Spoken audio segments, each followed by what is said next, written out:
esta estructura que los guía, que los ayuda a saber qué caminos tomar y qué caminos no tomar, pero también que les permite experimentar nuevas relaciones y que les permite experimentarse a ellos en nuevos contextos. ¿Cómo incluir, cómo decirle a nuestros hombres mexicanos que se vuelvan padres responsables? ¿Cuáles serían las características que ellos tendrían que adquirir? Bueno, yo creo que, pues, efectivamente, como hemos dicho en otras ocasiones, la sociedad está cambiando, las familias están cambiando, ¿no? Y tiene todo el sentido también que tanto hombres como mujeres aprendamos a cambiar. Nos invitemos a adoptar unos con otros nuevas posiciones, sin sentir esta vergüenza que muchas veces no socialmente podemos sentir, ¿no? Entonces, ¿cómo invitarlos? Invitarlos a través de prácticas, por ejemplo, una práctica muy interesante era, en un momento hicimos el trabajo con el grupo de hombres, ¿no? Y ahí lo que habíamos logrado desarrollar es estas prácticas contraculturales en el sentido de que desarrollan ideas que nos alejan de la ideología de imposición.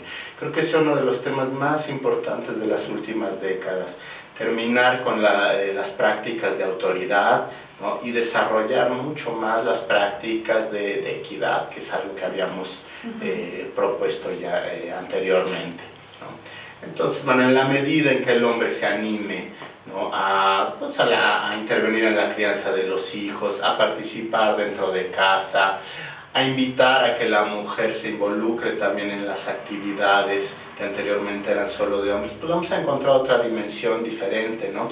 Y aquí es importante pensar que la paternidad responsable no es necesariamente que la pareja esté junta, no es necesariamente que la pareja tenga que mantenerse unida.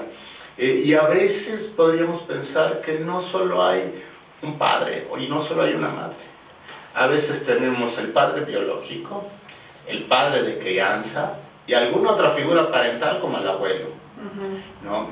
Y del otro lado a veces también tenemos a la madre biológica, la madre de crianza y otras figuras maternas que más que, si van bien coordinadas entre ellas, lo que sucede es que enriquecen a los chicos, enriquecen a los hijos, porque tienen esta variedad de relaciones que les permiten, por ejemplo, al chico, experimentar diferentes lugares, cómo los hombres pueden ser de diferentes formas, no de una sola forma, cómo las mujeres pueden intervenir de diferentes formas. Pensemos en estas relaciones donde está la abuela, la madre y una tía, en donde las tres son figuras maternas o figuras parentales, ¿no?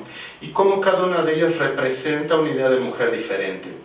La idea no es solo renunciar a lo que éramos, sino más bien poder incorporar nuevas figuras de la relación, nuevas formas de relacionarnos, incluyendo las relaciones donde los padres se han separado, tienen nuevas parejas. Sí. Y este chico, este hijo que es resultado de la pareja que se divorció, que más que pensar que pertenece a una familia o a otra familia, muchas veces lo que resulta más efectivo y ayudador para los chicos es aprender a saber que pertenecen a un núcleo familiar y al otro núcleo familiar.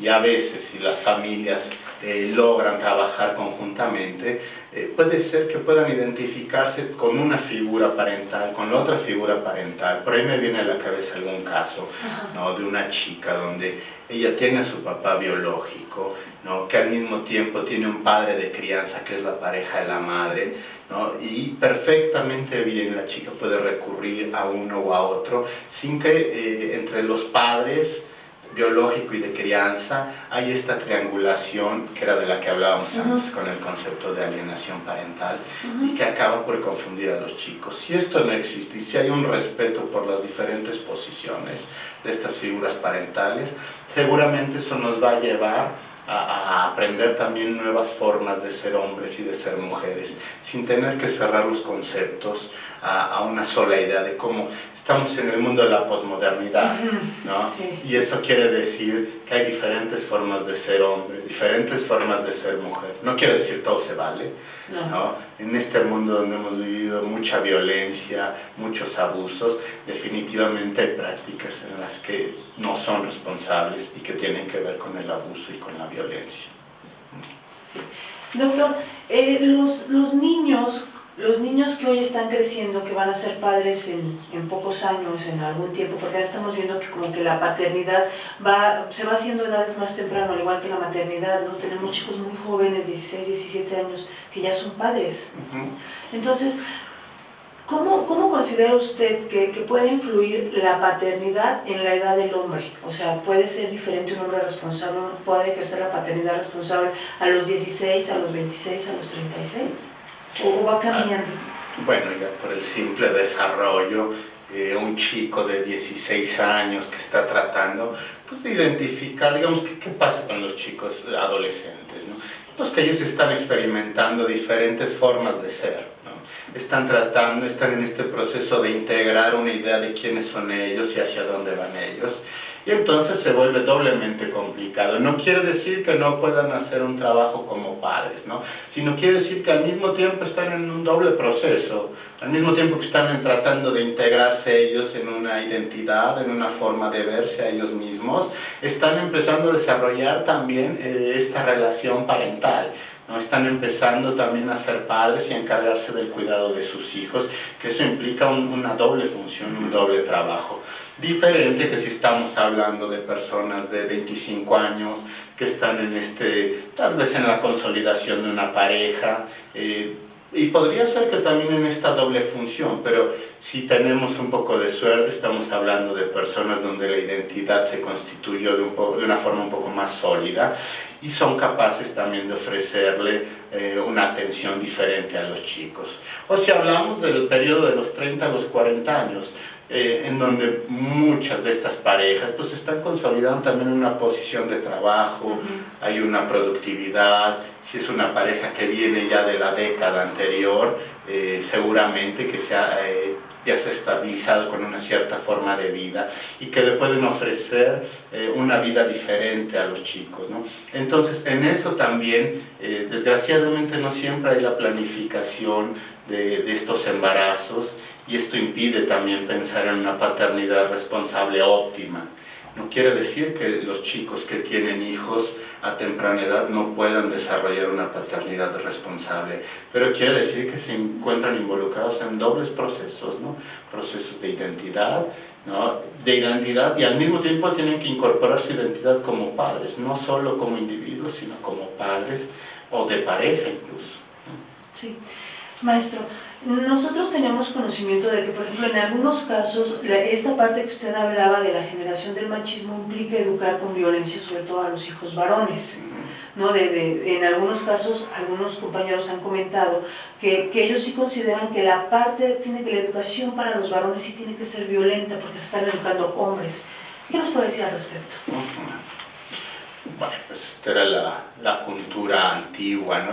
Los mitos, ¿no? La letra con sangre entra, decía, ¿no? Hay que imponer, hay que educar con violencia para que el hombre se vuelva hombre, ¿no? se vuelva hombre, ¿no? Pero bueno, nuevamente para referirme a las experiencias de algunos de estos hombres que con toda esa formación están tratando de ser hombres diferentes, pues precisamente porque esa educación basada en la violencia, basada en la imposición, pues también generó muchos rezagos emocionales en el hombre, también lo dejó encajonado, lo dejó atrapado, ¿no? Y a la larga vemos que más que ayudar, imposibilita y limita, ¿no?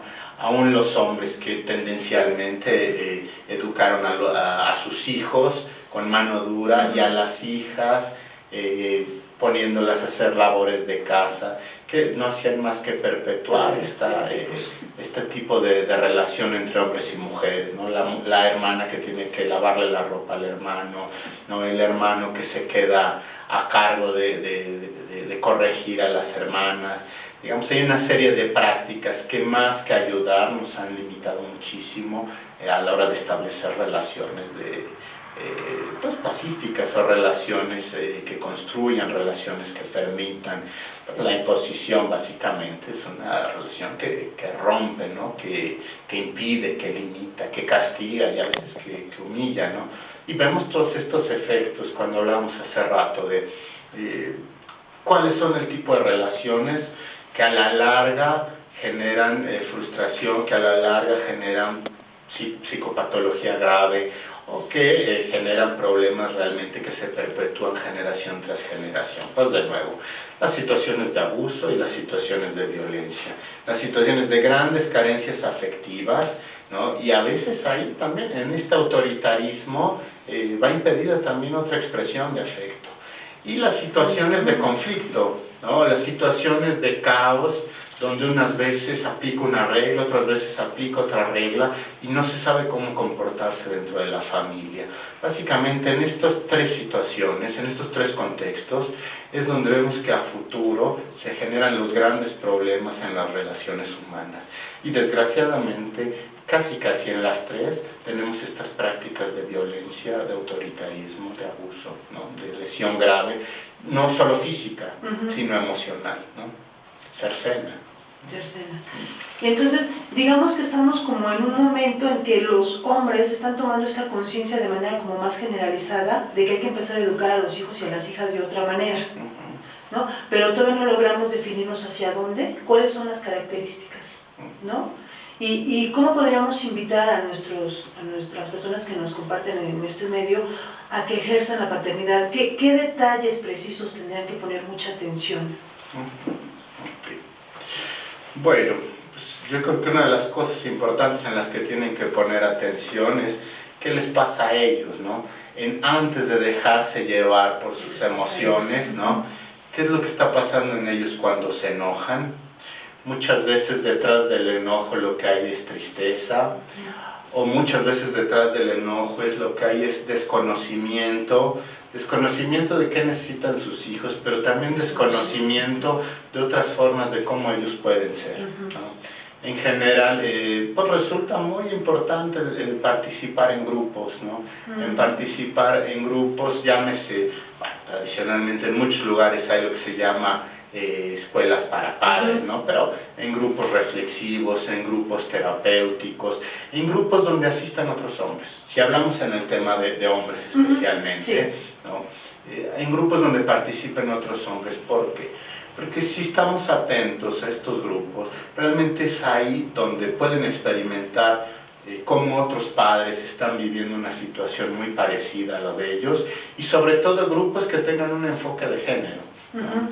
Porque les permiten poner el lente tanto en sus emociones como también en qué otras formas tienen ellos de poder ser padres, ¿no? De poder experimentar esta paternidad. Creo que el juego, ayer estaba leyendo un artículo de una persona en la que habla del juego, ¿no? Si los padres se dan suficiente tiempo para jugar antes que para educar, para tratar de entender algo de lo que sus hijos están necesitando, es mucho más probable que logren esta identificación positiva del hijo con ellos y que pueda proyectarse en nuevas formas y en nuevos acercamientos de hombres en sus relaciones con hombres, y que las siguientes generaciones nos ofrezcan un modelo de ser padres diferente. Doctor, muchísimas gracias por su tiempo y por sus comentarios. Gracias. No, muchas gracias a ustedes.